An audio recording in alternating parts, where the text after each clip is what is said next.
Hello and welcome to my next video in my Arcadian Shepherdess sewing series. In this video, I look at how I make my mock-up for my 1780s front lacing stays. I'm using Redthreaded's pattern for these stays, and before I started on the mock-up, I printed out the pattern on paper at 1/4 scale to have a little play to see how the pieces go together. There are 4 pieces per half of the stays: the front panel, the side panel, the back panel, as well as a strap. After cutting out the full-size paper pattern pieces, I cut off a piece of denim fabric big enough to cut each pattern piece 4 times. That's 2 sides, each having an outer and a lining. I then realised that the denim was so thick that I should only use it for the strength layer, and decided to use a thinner fabric for the lining. So I folded my fabric in half and laid out the pattern pieces. Using a ruler to keep on the straight grain, I pinned the pieces onto the straight grain using 2 pins per piece.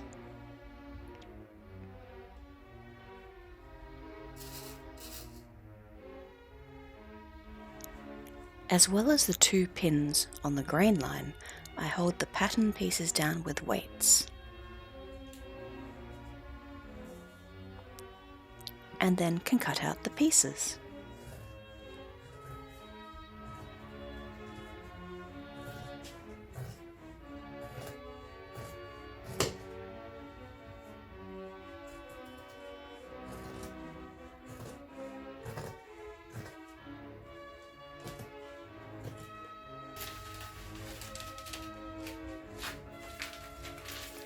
I used a tracing wheel with carbon paper to mark the notches and waist tabs on the wrong side of the strength layer.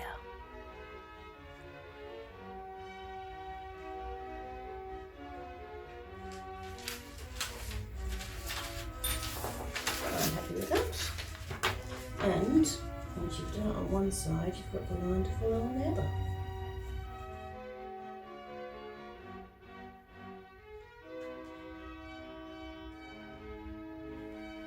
And then I labelled each piece. So here we are. I have cut out all my outer pieces and marked the notches and waist tabs and labelled each piece.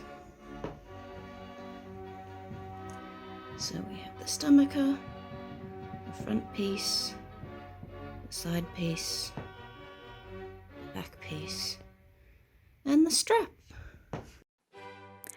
Then I repeated the process for the lining layer using a lighter fabric. I laid out the pattern pieces and cut them out.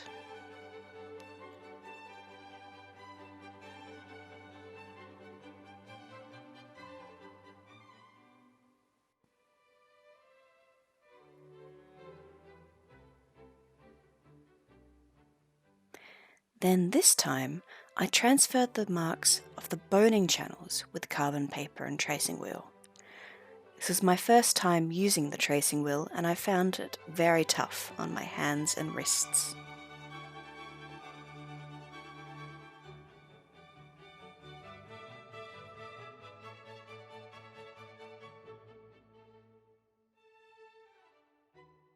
So this is where we're up to. I have cut both the outer and the lining sections of the mock-up of my stays. So let's take a closer look. We have the stomacher and the front section, and you can see the lines that I have traced through with the tracing wheel and paper. The next thing to do is stay stitching the tabs. This is sewing along the wrong side of the strength layer, following the markings that we made with the tracing wheel.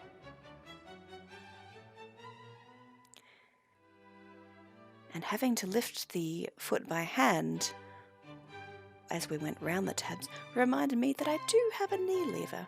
It is useful when you have to lift the foot a lot, so that will come into play shortly.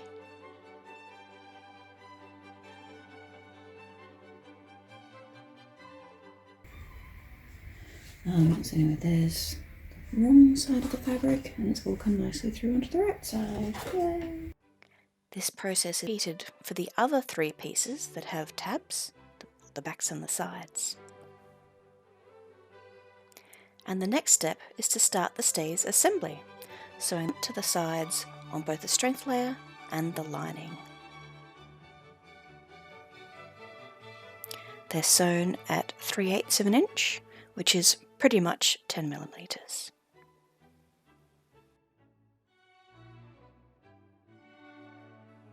For the thick denim, I warmed him when closed, then finger pressed it open to get it started and used the iron to press open.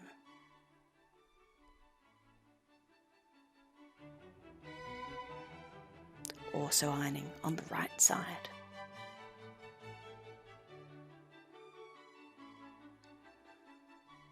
The lining pieces can be pressed open straight away.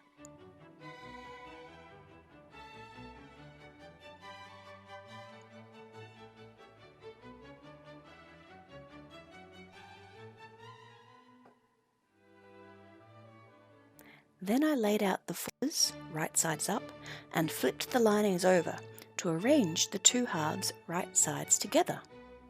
I matched the side seams and the centre fronts and pinned.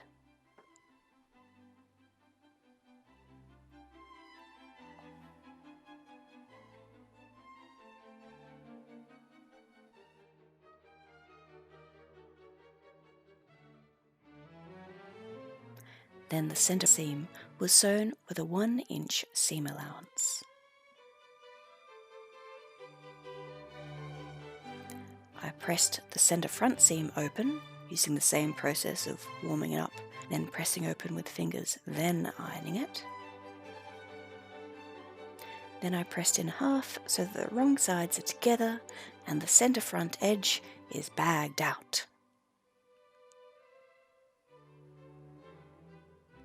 When laid next to each other, it's really starting to look like something. Because I actually want to also put lacing on the centre back, as well as the centre front, I'm going to deviate slightly from the instruction and bag out the back seams and insert lacing strips for this mock-up. So here the seams are pinned and ready to sew.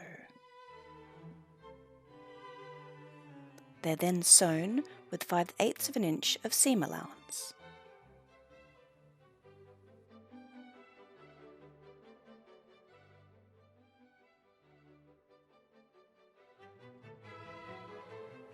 I return to the ironing board and press the seam open, then bag out. And I do this for both sides.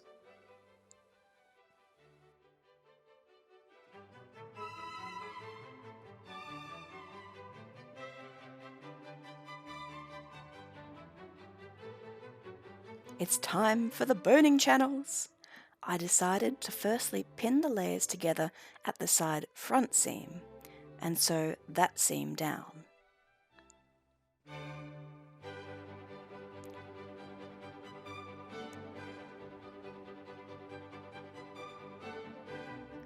Then I top stitch along the front edge with a short 1.5mm stitch.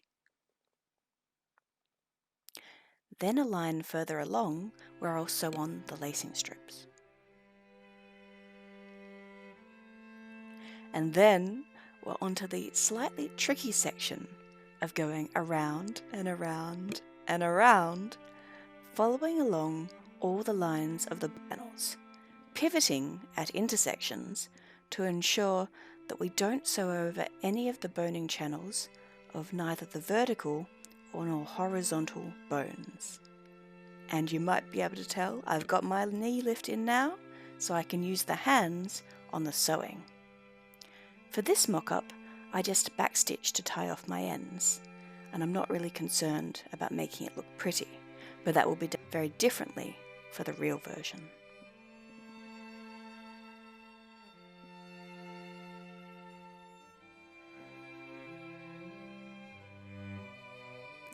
and onto the back piece. I top stitch along the back edge, and I initially ignore the lines that we've traced on because we're also using lacing strips on this edge. I sew in one boning channel at the back as my lacing strips are a bit short, and sew the line 3 centimeters from the edge. That will be where I sew on the lacing strip.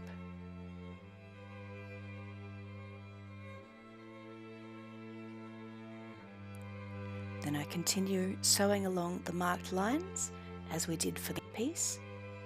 We want these boning channels a good centimetre wide.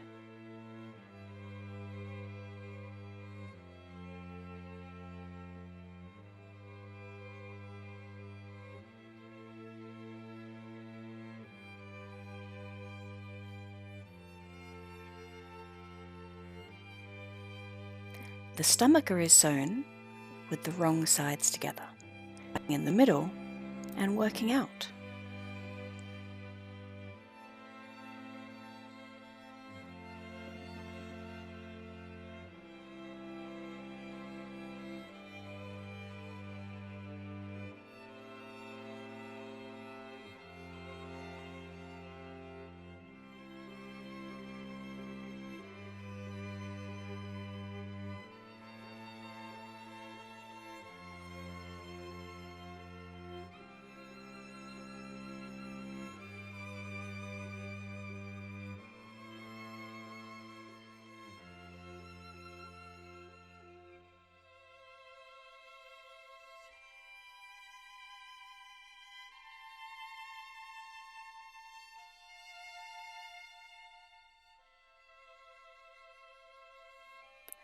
Then a line of top stitching is sewn around the bottom of the stomacher to ensure that the bones stay in.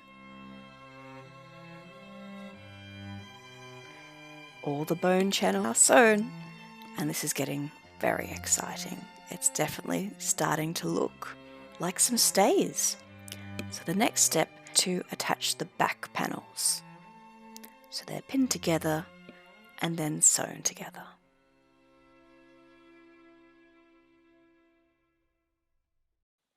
And the body is assembled.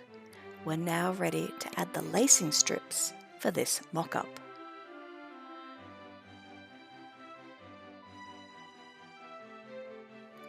The front lacing strips, which are made with 2 flat steel bones either side of grommets, are pinned on. Note that they are offset for spiral lacing, and then sewn down.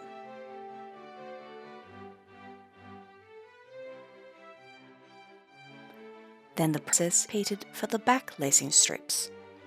This time the lacing is already done up, so I'm pinning to both sides at once.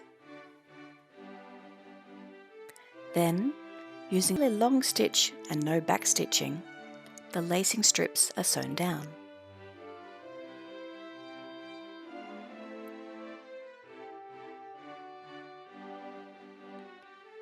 And we're getting so close now. It's really like stays, and we're ready to insert the boning. I used synthetic whalebone. I started by cutting the bones to size for the stomacher. I used the wider 12mm wide bone for the stomacher centre front, and the narrower, the 6mm wide bone for the main section as well as the rest of the stays. It is a long, slow process, which is not framed, sorry. Then onto the stays, starting at the left and working right. I measured the channels, cut them to size, trim, file and insert. Cutting is fairly easy with scissors, although it does rather shatter, and then the corners also with scissors and file with an emery board. Synthetic whalebone is a modern polymer that closely resembles the characteristics of actual baleen. I will link a couple of articles that discuss it in the description. And I bought my boning from So Curvy. The main body of the stays took 1 hour and 45 minutes. We have all the bones in. Hurrah! So in the stomacher, we are done, ready to try and for this mock-up. Over on the main piece, we still have to sew along the bottom around the tabs so we can cut out the tabs and attach the shoulder pieces. So that's what we're doing next. I'm not actually binding the tabs for this mock-up, just stitching around where such binding would go. I will do the actual tab binding on the real thing. Using a short 1.5mm stitch length, I sew across the bottom of the stays, following around parallel to the sewn guidelines.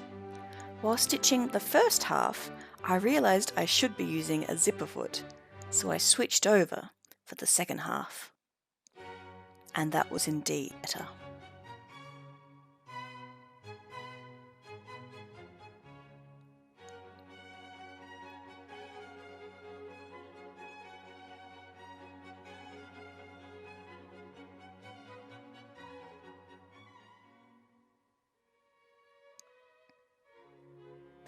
I sewed on the straps, which for this mock-up is just the strength layer.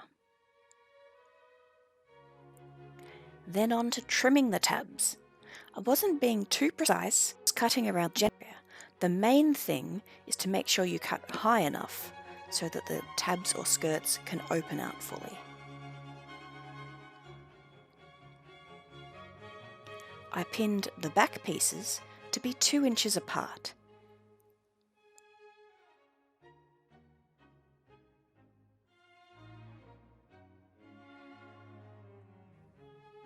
And I adjusted the back lacing panel to have a 2-inch lacing gap.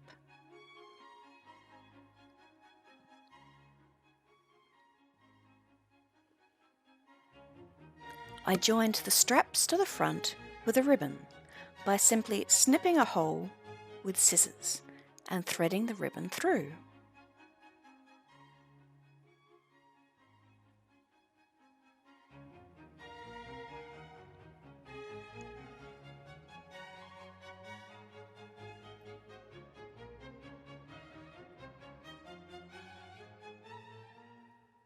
The moment of truth, actually trying on the mock-up. It does take a little while and a bit of fiddle to go around and around and around with the ribbon, but eventually I got there.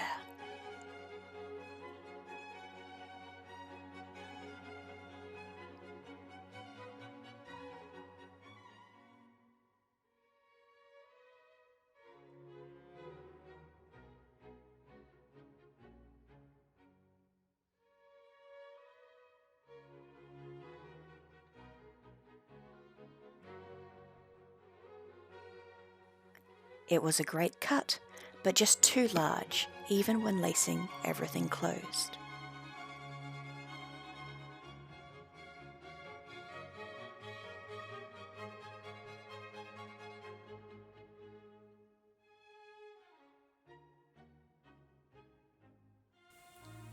So here we have them, the mock-up of my 1780s front lacing stays.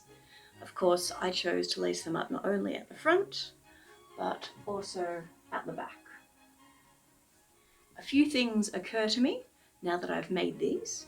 Firstly, that this is an excellent pattern, and if you're looking for this sort of stays, I can highly recommend Redthreaded's pattern.